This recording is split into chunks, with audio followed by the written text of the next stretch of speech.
नमः संस्कृताय। मेरे कक्षा 8 के प्यारे विद्यार्थियों, बहुत बहुत स्वागत है प्यारे विद्यार्थियों आप लोगों का आज के इस नए वीडियो में।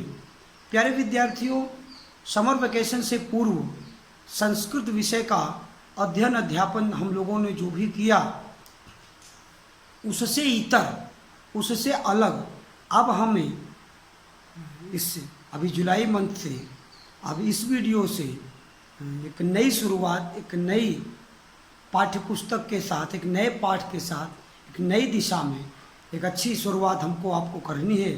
तो आइए मिलकर हम लोग देखते हैं। आपके कक्षा 8 के प्यारे विद्यार्थियों, मैं आपसे बताना चाहता हूं कि आपके कक्षा का, आपके संस्कृत विषय का यह प्रथम वीडियो है, इसलिए आपको किसी भी तरह आपको परेशान होने की कोई आवश्यकता नहीं। आप ये मान के चलेंगे और ये कि आपके लिए संस्कृत विषय का यह प्रथम वीडियो है, पहला वीडियो है। वीडियो में दिए गए सभी निर्देशों का आप पालन करेंगे, शब्दशः पालन करेंगे, सभी बातों को मानेंगे। आपको जो चीज़ें बताई और दी जा रही हैं उनका अवलोकन करेंगे, उसको बार बार सुनिएगा, देखिएगा।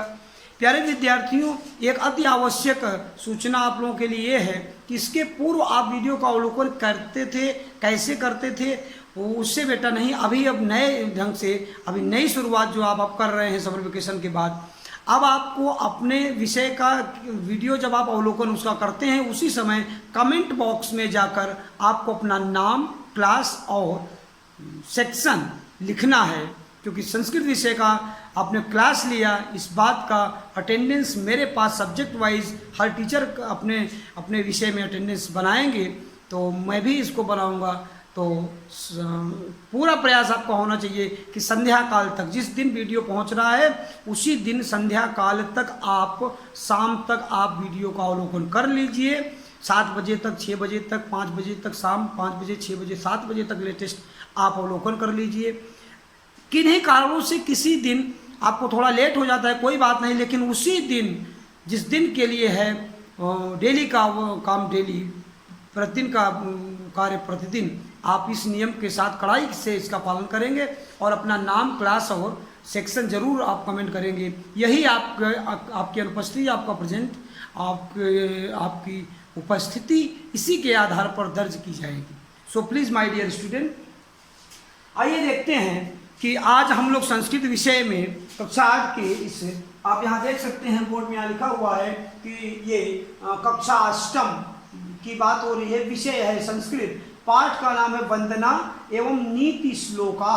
पाठ 1 का नाम है नीति श्लोका और पाठ 1 से पूर्व वंदना पाठ है आपके पास। प्यारे विद्यार्थियों, किसी भी अच्छे कार्य की शुरुआत से पहले हमें परमात्मा का ध्यान करना चाहिए, ईश्वर का ध्यान करना चाहिए।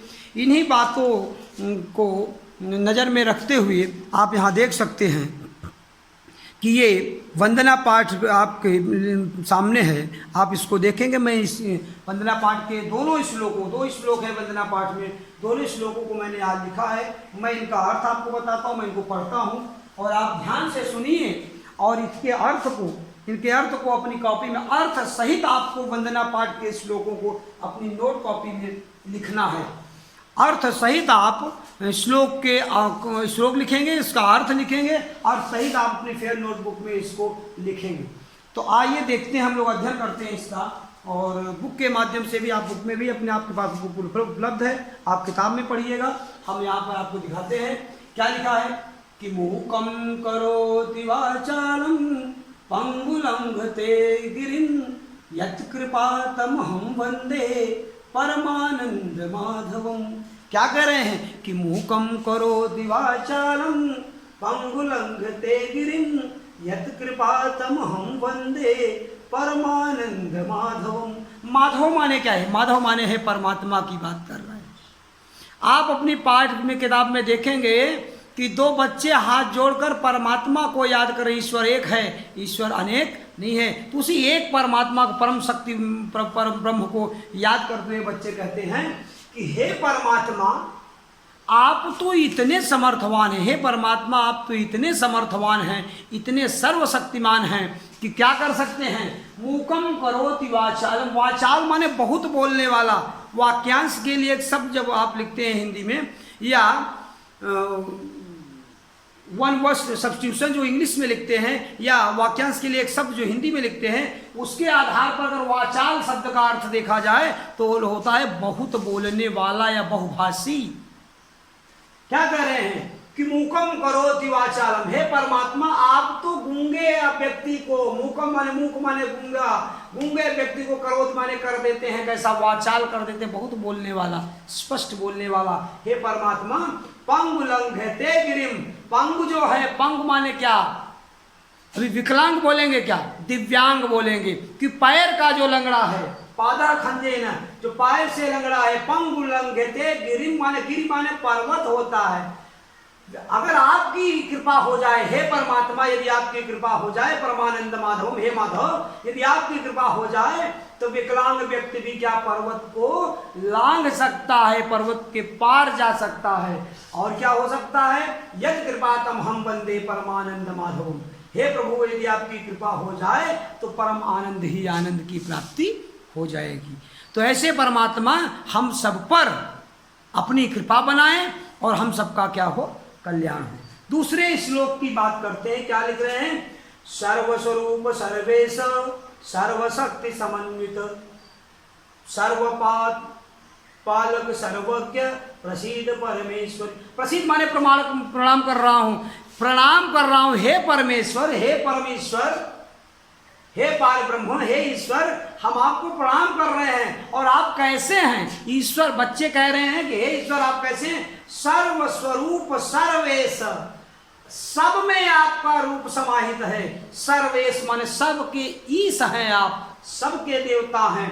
सर्व शक्ति समन्वित, सभी प्रकार की शक्तियां आप में समाहित हैं। हे परमात्मा सर्वपालक, आप क्या हैं, आप सबका पालन करने वाले हैं। और क्या, सबका पालन पोषण करने वाले हैं आप परमात्मा। और कह रहे सर्वज्ञ, सब कुछ जानने वाले भी आप हैं।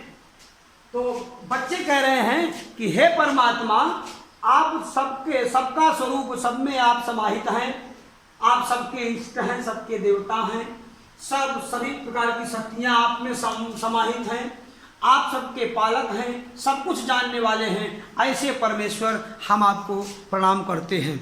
मेरे प्यारे विद्यार्थियों, अपने इस अध्ययन अध्यापन के कार्य को हम लोग आगे बढ़ाते हुए वंदना पाठ से सीधे आते हैं, कहाँ बात करते हैं। प्रथम पाठ जो है नीति श्लोकाः, लट लकार माने वर्तमान काल होता है, प्रेजेंट टेंस होता है। आप देख सकते हैं यहाँ क्या कह रहे हैं कि नीति श्लोकाः, पाठ का नाम क्या है, नीति श्लोकाः। और प्यारे विद्यार्थियों आपकी जानकारी के लिए मैं बताना चाहता हूँ कि नीति श्लोकाः में कुल 5 श्लोक हैं, लेकिन मेरे प्यारे विद्यार्थियों आज हम और आप यहाँ 2 श्लोक का अध्ययन करेंगे।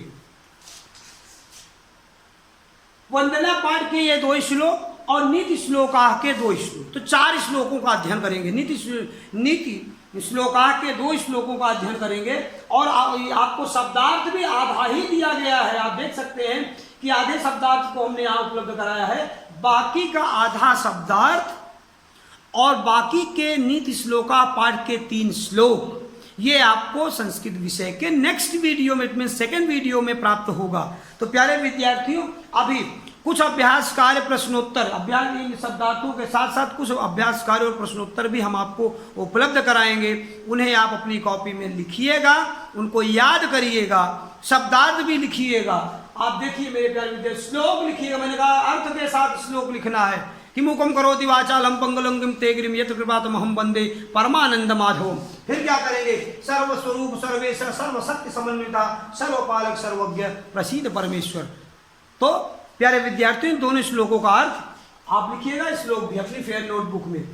अभी हम बाद में गृह कार्य की बात करेंगे। नीति श्लोका पाठ के इन दोनों श्लोकों, पहले और प्रथम और द्वितीय श्लोक की चर्चा हम यहाँ करेंगे। तृतीय चतुर्थ और ये पंचम श्लोक की चर्चा आपको सेकंड वीडियो में की जाएगी प्यारे विद्यार्थियों। लेकिन इस पेज के अभ्यास कार्य जो हम आपको उपलब्ध कराएंगे इस वीडियो के साथ, उसको आप अपनी कॉपी में लिख लीजिएगा। हम श्लोकों को, नीति श्लोका पाठ के श्लोकों को प्रारंभ करें, इससे पूर्व आइए शब्दार्थों पर एक बार चर्चा कर लेते हैं। मेरे प्यारे विद्यार्थियों मैं बोल रहा हूँ, आप ध्यान से सुनिए और आप उसकी पुनरावृत्ति अपने घर पर जरूर करिएगा। मैं पढ़ रहा हूँ, आप शब्द सहित अर्थ को क्या लिखा है, तपह। तपह मतलब होता है, शब्द क्या है, तपह। प्रोनाउंसिएशन आपका करेक्ट हो, उच्चारण आपका शुद्ध हो, इसके लिए प्यारे विद्यार्थियों आपकी श्रवण शक्ति स्पष्ट होनी चाहिए, मजबूत होनी चाहिए। तो प्यारे विद्यार्थियों आप ध्यान से सुनिए, क्या करें, तपह। तपह मतलब होता है तपस्या। धर्म, धर्म का अर्थ है कर्तव्य। मृत्युलोके, क्या शब्द है, मृत्युलोके, संसार में। भूवि, भूवि माने पृथ्वी पर। मृगाह, मृगाह माने पशु। वैसे तो मृगाह माने क्या, डियर होता है, हिरन होता है, लेकिन यहाँ मृगाह शब्द का अर्थ औचित्य क्या है, अर्थ क्या है, मृगाह माने पशु के लिए प्रयोग किया गया है। जैसे दैट मतलब वो होता है, लेकिन कहीं दैट मतलब की भी होता है, ऐसे दैट होता ना, तो इस तरह से आप यहाँ मृगाह मतलब पशु के लिए प्रयोग किया गया है। निंदन माने निंदा करना, स्तुवंत माने प्रशंसा करना, समाविशत माने आए, लक्ष्मी माने धन, यथेष्टम माने इच्छा अनुसार, युगांतरे माने युगों के बाद, धीरा माने धैर्यवान लोग, कांता माने पति। तो मेरे प्यारे विद्यार्थियों ये शब्दार्थ के बाद आइए हम लोग अध्ययन करते हैं श्लोकों का और श्लोकों के अर्थ को समझने की कोशिश करते हैं।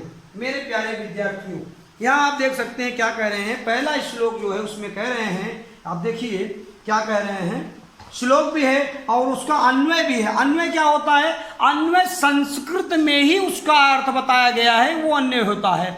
आपको हम हिंदी में बताएंगे अन्वय पढ़ने के बाद। आप ध्यान दीजिए क्या कह रहे हैं, येषां न विद्या न तपो न दानं ज्ञानं न शीलं न गुणो न धर्मः ते मृत्युलोके भुवि भारभूताः मनुष्य रूपेण मृगाश्चरन्ति। ध्यान देंगे मेरे प्यारे विद्यार्थी क्या कर रहे हैं, येषां न विद्या न तपो न दानम ज्ञानम न शीलम न गुणो न धर्मः ते मृत्युलोके भुवि भारभूताः मनुष्य रूपेण मृगाश्चरन्ति।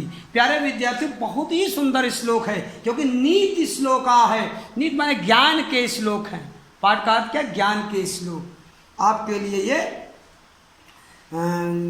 आपके लिए लाभदायक ज्ञान की बातें इसमें बताई गई हैं। अन्वय देखिए क्या कर रहे हैं, येषां विद्या न, जिसमें ज्ञान नहीं है, जिसने विद्या का अध्ययन नहीं किया, जिसने विद्या का अध्ययन नहीं किया, जिसमें ज्ञान नहीं है। और क्या कह रहे हैं, कह रहे हैं कि जिसने विद्या का अध्ययन नहीं किया, जिसमें ज्ञान नहीं है।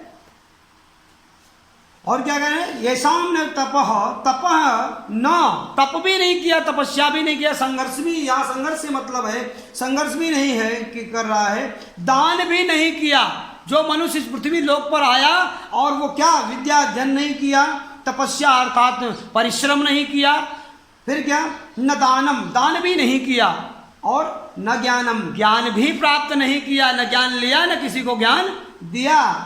शीलम न, शील माने होता है सहनशीलता या सज्जनता, वो भी नहीं किया। गुण न धर्म, न उसमें किसी प्रकार का गुण है, न किसी प्रकार की क्वालिटी है, और न ही वो धर्म का पालन करने वाला है। च न भवती, इतना सब कुछ भी नहीं किया। बहुत सारी चीज़ें, अब आप समझ लीजिए कि अगर आपके अंदर ये सारे गुण नहीं हैं तो आप, मैं क्या कहने वाला हूँ वो आप उसके जिम्मेदार होंगे, मेरी उसमें कोई गलती नहीं होगी। ध्यान देंगे क्या कर रहे हैं, येषां न विद्या न तपः न दानम न ज्ञानम न शीलम न गुणः न धर्मः न भवती, जिसमें ज्ञान नहीं है, विद्या नहीं है, जिसने तपस्या नहीं किया, तब परिश्रम नहीं किया, संघर्ष नहीं किया, ज्ञान प्राप्त नहीं किया, ज्ञान लिया नहीं, ज्ञान दिया नहीं, शीलम न गुण है न धर्म, जिसमें सज्जनता नहीं है, सहन शक्ति नहीं है, जिसमें किसी प्रकार का गुण नहीं है, और जिसमें जो धर्म के रास्ते पर नहीं है, ऐसे न भवती ते नराहा, ऐसे लोग भूमि भार भूता, भूमि पर मतलब पृथ्वी पर भार के समान हैं। मनुष्य रूपेण मृगाः चरन्ति, मनुष्य के रूप में पशु हैं। We can not say that generally they are human, human being. आप ऐसे समझिए माय डियर स्टूडेंट कि ह्यूमन बीइंग होनी चाहिए आप में। मानवता, मनुष्यता नहीं है, सहन शक्ति नहीं है, शीलता नहीं है, सज्जनता नहीं है, अध्ययन अध्यापन का गुण नहीं है, पढ़ने पढ़ाने की बात नहीं है, ज्ञान प्राप्त करने की बात नहीं, धर्म पर आप नहीं है। अगर ये सब गुण आप में नहीं हैं तो आप मनुष्य अपने आप को न समझिएगा, मनुष्य के रूप में आप पशु हैं। कौन, जिसमें ये गुण नहीं है। ये कहता है नीति का पहला श्लोक। तो क्या ज्ञान प्राप्त होता है हमको इस श्लोक से? इस श्लोक से हमें ये शिक्षा मिलती है कि हमें आपको विद्या अध्ययन करना चाहिए, ज्ञान प्राप्त करना चाहिए, दान करना चाहिए, दूसरों की सहयोग करना चाहिए। तपा माने आज के समय में तपस्या का मतलब है परिश्रम करना चाहिए, मेहनत करना चाहिए, संघर्ष करना चाहिए, धर्म का पालन करना, धर्म के अनुसार जीवन यापन करना चाहिए। तो अब धर्म में क्या क्या चीज़ें हैं वो आप अपने समझने की बात करेंगे। फिर क्या करना चाहिए? कह रहे हैं कि वो शीतलता होनी चाहिए, सज्जनता होनी चाहिए, गुण को क्वालिटी यूटिलाइज करते रहिए अपने आप को। ये सब चीज़ें आप में होनी चाहिए। अगर ये सब चीज़ें नहीं हैं तो आप मनुष्य के रूप में पशु हैं, आप मनुष्य अपने आप को नहीं समझ सकते।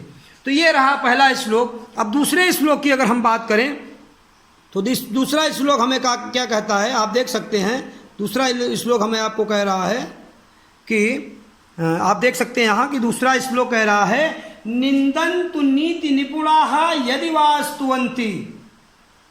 नीति में निपुण माने विद्वान लोग, बहुत अच्छी जानकारी रखने वाले लोग, चाहे क्या करें, निंदन्तु निंदा करें या स्तुवन्ति स्तुति करें, गुणगान करें। लक्ष्मी समाविशतु गच्छतु वा यथेष्टम अवैद्य वा मरणमस्तु युगान्तरे वा न्यायात पथः प्रविचलन्ति पदम पदम न धीराः। मेरे प्यारे विद्यार्थियों, अन्वय अगर आप देखेंगे तो कह रहे हैं कि नीति निपुणाः निंदन्तु यदि वा स्तुवन्ति लक्ष्मी समाविशतु या यथेष्टम गच्छतु मरणम अद्य एव वास्तु युगान्तरे वास्तु धीराः नराः न्यायात पथः पदम न प्रविचलन्ति। मेरे प्यारे विद्यार्थियों, ये जो आपका दूसरा श्लोक है, इस दूसरे श्लोक में न्याय के रास्ते पर चलने वाले व्यक्ति के बारे में बताया गया है। क्या कहा? किसके बारे में? न्याय के रास्ते पर। न्याय के रास्ते पर आप यहां देख सकते हैं दूसरे श्लोक में न्याय के रास्ते पर, जस्टिस के रास्ते पर, न्याय के रास्ते पर चलने वाले व्यक्ति के बारे में बताया गया है। क्या कहते हैं? फिर से ध्यान से सुनिए कि जो न्याय पर क्या करें, न्यायात पथ पदम न प्रविचलन्ति। क्या कह रहे हैं? कह रहे हैं कि न्यायात, ध्यान से देखिए क्या कह रहे हैं, यहाँ ध्यान से दीजिए आप लोग, कि न्यायात पथः पदम न प्रविचलन्ति। न्याय के रास्ते पर चलने वाला पैर डगमगाता नहीं है कभी। क्या करें? ध्यान दीजिए कि नीति निपुणाः निंदन्ति यदि वा स्तुवन्ति। नीति में निपुण, सब कुछ जानने वाला व्यक्ति, सब कुछ अच्छी तरह से जानने वाले व्यक्ति को नीति निपुण कहते हैं। जो नीति में निपुण है, नीतिवान व्यक्ति जो होता है, सही गलत का वो जो समझ लेता है, सही गलत में अंतर जो स्पष्ट कर लेता है, उसी को नीति निपुण कहते हैं। तो कह रहे हैं कि नीति में निपुण जो व्यक्ति है, जो अच्छा है, बुद्धिमान व्यक्ति है, वो चाहे निंदा करे, चाहे स्तुति करे, चाहे गुणगान करे, चाहे उसकी बुराई करे। लक्ष्मी समाविशतु या यथेष्टम गच्छतु। लक्ष्मी रहे, धन संपत्ति रहे या क्या हो जाए, चली जाए, अर्थात अच्छे लोग हमारी स्तुति करें, अच्छाई करें या बुराई करें, लक्ष्मी अर्थात धन दौलत हमारे पास रहे या चला जाए। मरणम अद्य एव वस्तु युगान्तरे। आज मृत्यु हो जाए या कई सालों के बाद मृत्यु हो। धीराः नराः। जो धैर्यवान नर है, जो धैर्यवान मनुष्य है, जो न्याय कर रास्ते पर चलने वाला व्यक्ति है, वो अपने रास्ते से कभी भी डगमगाता नहीं है, अपने न्याय के मार्ग को कभी छोड़ता नहीं है। मैं आशा करता हूं कि आप दूसरे वाले श्लोक का अर्थ भी समझ गए होंगे। एक बार आप किताब से इतर होकर मेरी तरफ से फिर से आप ध्यान दीजिए। कह रहे हैं कि जो न्याय के रास्ते पर चलने वाला धैर्यवान व्यक्ति है, धैर्य को धारण करके न्याय के रास्ते पर चलने वाला जो व्यक्ति है, उसकी लोग बड़ाई करें या उसकी बुराई करें, उसकी अच्छाइयों का गुणगान करें लोग या उसकी बुराइयां करें, कोई फर्क नहीं पड़ता। उसके पास धन संपत्ति रहे या न रहे, इसका भी कोई फर्क नहीं पड़ता। और देखिए तीसरी बात क्या कह रहे हैं, कह रहे हैं कि उसकी मृत्यु आज हो जाए या मृत्यु कई सालों के बाद हो, कई युगों के बाद हो, इसका भी कोई फर्क नहीं पड़ता, क्योंकि धैर्यवान व्यक्ति जो है, जो न्यायप्रिय व्यक्ति है, न्याय के रास्ते पर चलने वाला है, वो अपने मार्ग से, अपने रास्ते से कभी भी भटकता नहीं है। इस श्लोक से हमें क्या ज्ञान प्राप्त होता है मेरे प्यारे विद्यार्थी, इस बात को समझने की कोशिश करिए। क्या ज्ञान प्राप्त होता है? इस श्लोक से हमें यह ज्ञान प्राप्त होता है कि हमें अपने विद्यार्थी हैं, आपको अपने विद्यार्थी धर्म के, विद्यार्थी जीवन के रास्ते से भटकना नहीं चाहिए। सुख आए दुख आए, लोग आपकी बड़ाई करें, आपकी बुराई करें, अच्छाई करें, कोई भी संसाधनों के अभाव का रोना न रोइए मेरे प्यारे विद्यार्थियों। ये श्लोक आपको ये ज्ञान देता है कि जो भी उपलब्ध साधन है उसी में आप अपना बेस्ट करने की कोशिश करिए। ये श्लोक ज्ञान देता है। आशा करता हूँ आप नीति श्लोकाह के दोनों श्लोक और वंदना पाठ के भी दोनों श्लोक, इन चारों श्लोकों के अर्थों को आप समझ चुके होंगे। बार बार वीडियो का अवलोकन करिएगा, समझने की कोशिश करिएगा मेरे प्यारे विद्यार्थियों। आज के लिए इतना ही। गृहकाल पर चर्चा करें तो देखेंगे कह रहे हैं कि संपूर्ण अध्ययन सामग्री को अपनी अभ्यास कॉपी में लिखकर याद करें। मतलब अध्ययन सामग्री ये श्लोक अर्थ के साथ, ये शब्दार्थ और पीडीएफ उपलब्ध, जो अभ्यास कार्य का पीडीएफ उपलब्ध होगा वो सारी चीजें आप अपनी अभ्यास कॉपी में लिखकर याद करिएगा। शब्दार्थ तथा दिए गए अभ्यास कार्य को भी लिखकर याद करें। तो अभ्यास कार्य आपको उपलब्ध होगा पीडीएफ के साथ। प्यारे विद्यार्थियों, इंतजार करिएगा मेरा आज का काम पूरा करने के बाद नेक्स्ट वीडियो का। तब तक के लिए बहुत बहुत धन्यवाद। आज के लिए इतना ही। Most welcome.